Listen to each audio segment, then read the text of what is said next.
Hello friends, आप सभी का हमारे यूट्यूब चैनल पर स्वागत है। जैसा कि आपने हमारी पिछली वीडियो में देखा था कि हम संधि पढ़ा रहे थे, संधि में क्या बताए थे, संधि कितने प्रकार की होती है, तो आप उसको जान ही रहे होंगे। संधि 3 प्रकार की होती है, स्वर संधि, व्यंजन संधि और विसर्ग संधि। तो स्वर संधि के कुल कितने भेद हैं, तो उसको भी आप जान रहे होंगे। स्वर संधि के कुल 5 भेद हैं: दीर्घ संधि, गुण संधि, वृत्ति संधि, यड़ संधि और आयास संधि। तो आप जो है यड़ संधि के अंतर्गत जान गए हैं। अब उसके आगे हमको क्या देखना है, आयास संधि। तो चलिए देखिए आयास संधि क्या होता है। तो इसमें क्या है, यदि ए आए ओ औ के बाद कोई भिन्न स्वर आए तो ए का आए, ओ का औ और आओ का आओ हो जाता है। अब इसमें जैसे कह दिया जाए कि नयन, तो इसमें क्या रहेगा, ने प्लस अन। नयन का क्या होगा, ने प्लस अन। तो इसका क्या रहेगा, इसमें क्या है, ए का मात्रा है तो ए लगाएंगे, ए प्लस आप बराबर ए प्लस ए, सही है ना। अब इसके आगे हम उदाहरण और देखेंगे। तो अगर ये पूरा हो गया हो तो इसको मिटा दें।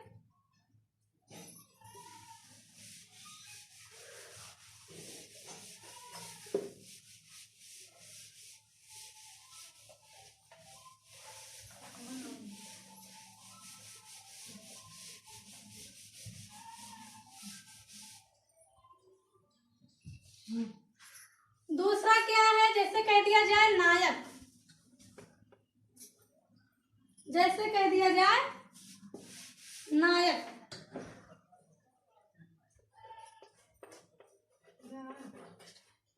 तो इसमें क्या रहेगा, आप कैसे करेंगे, इसमें क्या है, इसमें आ की मात्रा लगा है ना, तो इसमें हम जो करेंगे न प्लस अक, न प्लस अक। तो इसमें हमारा 2 मात्रा लगा हुआ है, ए का है, तो यहाँ पे हम क्या लिखेंगे, ए, क्या लिखेंगे, ए प्लस आ। ये यहाँ पे आ है ना, तो यहाँ क्या हो जाएगा, ए का हम क्या बताए थे, आय हो जाएगा। उसके बाद में अभी जैसे कह दिया जाए पवन, तो पवन क्या, पवन का क्या रहेगा। अब इसका संधि विच्छेद आप कैसे करेंगे, पवन का पोधन अन। यहाँ पे क्या है, ओ, यहाँ क्या है, ओ है, ओ का मात्रा लगा है ना, यहाँ पे प्लस रहेगा, उसके बाद में आ, ओ का हमारा क्या हो जाएगा, ओ हो जाएगा, क्या हो जाएगा, ओ। अब इसके आगे आप एक उदाहरण और देखेंगे। जैसे कह दिया जाए पावक, पावक मतलब तो आप जानते ही होंगे। चलिए ठीक है, पावक मतलब अग्नि होता है। तो इसके बाद में पावक का हमारा क्या हो जाएगा, पौधन अक, क्या हो जाएगा, पौधन अक। उसके बाद में यहाँ पे हमारा क्या आया है, औ का मात्रा है, तो यहाँ पे हम औ लिखेंगे। उसके बाद में फिर प्लस आ है, तो यहाँ हमारा क्या हो जाएगा, आय हो जाएगा, क्या हो जाएगा, आय। यहाँ नीचे हलंत रहेगा। चलिए ठीक है, तो इसके आगे हम देखेंगे व्यंजन संधि। व्यंजन संधि क्या होता है उसके बारे में जानेंगे। अगर ये हो गया हो, समझ में आ गया हो तो मिटा दें।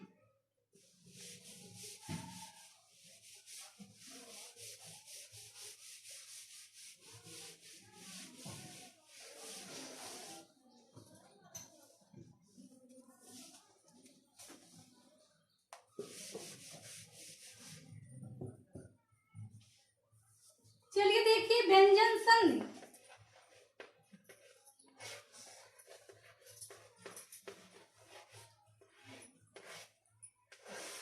तो व्यंजन संधि किसे कहते हैं, यदि इसमें क्या है, यदि इसका पहला वर्ण,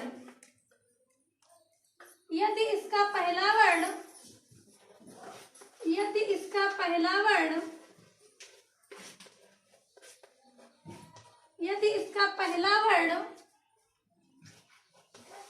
क्या हो, व्यंजन हो, यदि इसका पहला वर्ण व्यंजन हो तथा दूसरा वर्ण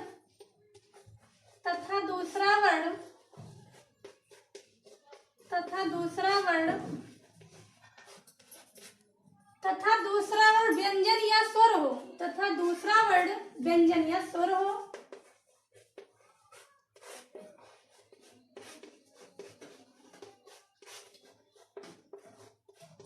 तो जो विकार उत्पन्न होगा, तो जो विकार उत्पन्न होगा, तो जो विकार उत्पन्न होगा उसे ही हम व्यंजन संधि कहेंगे या व्यंजन संधि कहते हैं। व्यंजन संधि कहेंगे।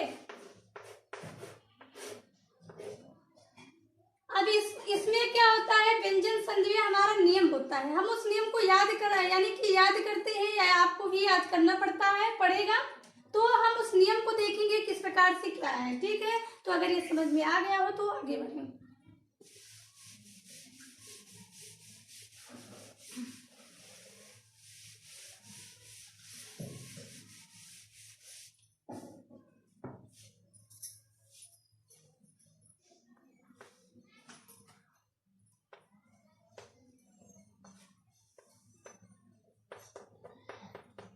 नियम नंबर 1 देखिए, इसमें यदि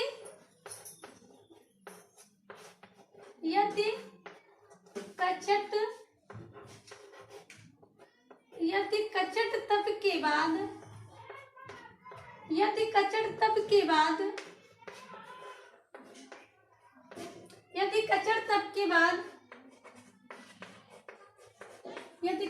के बाद किसी वर्ग का तीसरा या चौथा वर्ण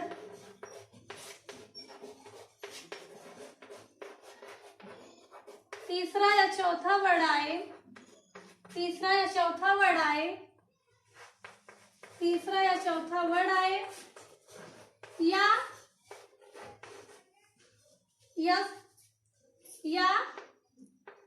या रा ला वा अथवा कोई स्वर आए, अथवा कोई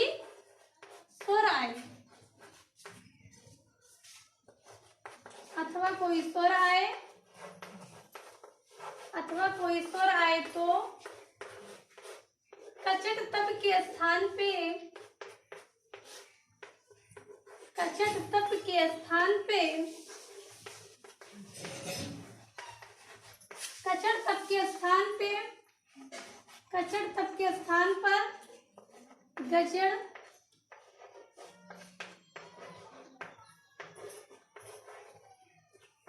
गजड़ दप हो जाएगा।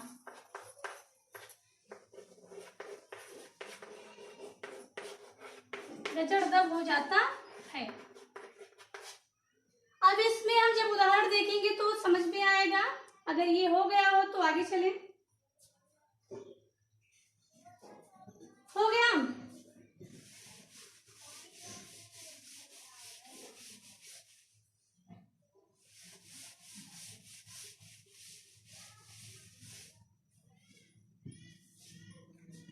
जैसे कह दिया जाए, सॉरी मिट गया, जैसे कह दिया जाए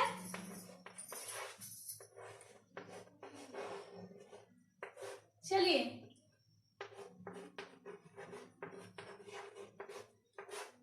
अब इसको जब हम मिलाएंगे यानी कि संधि को हम मिला देंगे तो तोड़ा है तो तोड़ा गया है, तो इसको जब हम मिलाएंगे तो कैसे मिलाएंगे, यहाँ क्या है का है और उसमें क्या बताए थे कचट तक के बाद हमारा गजड़ दबाना चाहिए, तो यानी कि का है तो यहाँ हमारा गा होना चाहिए। जब हमारा मिलेगा तो जब हमारा गा मिलता है तो कैसे मिलता है, का प्लस ई, तो यानी कि वो जितने भी व्यंजन होते हैं स्वर की सहायता से चलते हैं, उसको आप पढ़ लिए हैं। तो यहाँ पे का में हमारा जो है गा हो जाएगा, तो यहाँ हो जाएगा और बड़ी की मात्रा है तो गा में बड़ी की मात्रा लगा देंगे, तो गा वा गी सु, यानी क्या हो गया, वागीस हो गया। अभी जैसे फिर कह दिया जाए अच धन अंत, जैसे क्या कह दिया जाए अच धन अंत, तो ये अब देखिए इसमें आपको क्या ध्यान देना है कि उसका पांचवा वर्ड हो, चा छा जा, यानी तीसरा वर्ड हो, सॉरी, तो क्या हो, तीसरा वर्ड हो, तो चा के स्थान पे क्या हो जाना चाहिए, जा हो जाना चाहिए। तो यहाँ हमारा बराबर क्या रहेगा, जा रहेगा, चा के स्थान पे जा रहेगा। अब आप सोचेंगे कि अंत भी है, तो यानी कि ये जो हमारा अनुस्वार दिखाई दे रहा है, तो यहाँ क्या रहेगा, ये हमारा यहाँ आ जाएगा, फिर ये हमारा ता हो जाएगा। क्या हो गया, अजंत हो गया। आगे देखिए, जैसे कह दिया जाए सट धन आनंद, जैसे क्या कह दिया जाए, सट धन आनंद। तो अब टा के स्थान पे हमारा टा का तीसरा वर्ड होना चाहिए, तो यहाँ हमारा क्या हो जाएगा, सडानंद। समझ में आया ना, क्या हो जाना चाहिए, सडानंद। अब फिर आप क्या लिखेंगे, अब आगे देखिए, यहाँ तो ज्यादा जगह नहीं है, अगर हो गया हो तो इसको मिटा दिया जाए।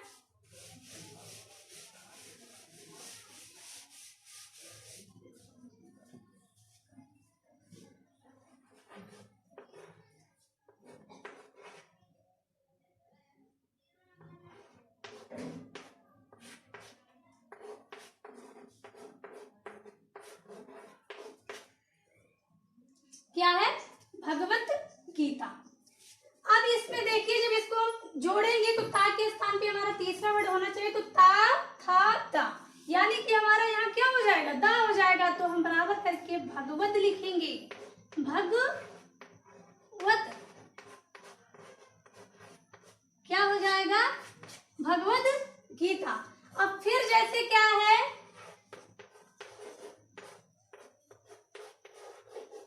चलिए इसको कौन बताएगा, क्या हो जाएगा, अब पा के स्थान पे हमारा बा हो जाना चाहिए, तो यहाँ क्या रहेगा, आधा पा हो जाएगा, क्योंकि उसका सार्थक शब्द होना चाहिए, क्योंकि हम पहले ही बता दिए थे। तो यहाँ हमारा क्या हो जाना चाहिए, बा हो ही गया। अब क्या हो गया, कौन सा शब्द है, अब्ज हो गया। अब यहाँ बात आई अब्ज का। अब अगर आप ये भी सोचेंगे कि अब ये यहाँ मान लीजिए क्या है, उसमें तो पूरा पूरा कर रही थी मैम, और यहाँ क्या है, अगर हम पूरा करेंगे तो हमारा हो जाएगा अवज। तो अवज का कोई अर्थ नहीं निकल रहा है ना, तो इसीलिए अगर हमारा आधा बा रहेगा तो हमारा क्या हो जाएगा, अब्ज किसका पर्यायवाची शब्द है, आप जान रहे होंगे, अगर नहीं जान रहे तो उसको हम बताएंगे। अब्ज का मतलब, अब्ज किसका पर्यायवाची शब्द है, कमल का है, तो इसको आप जानेंगे और भूलेंगे नहीं। यानी कि हमारा तीसरा वर्ड था, पा के बाद में तीसरा वर्ड आया था। तो ठीक है, इसके आगे और नियम बताया जाएगा, बताएंगे, हम ही बताएंगे। तो अगर यह वीडियो हमारा आपको अच्छा लगा हो तो प्लीज लाइक करिए, शेयर करिए, सब्सक्राइब करिए। Thanks for watching.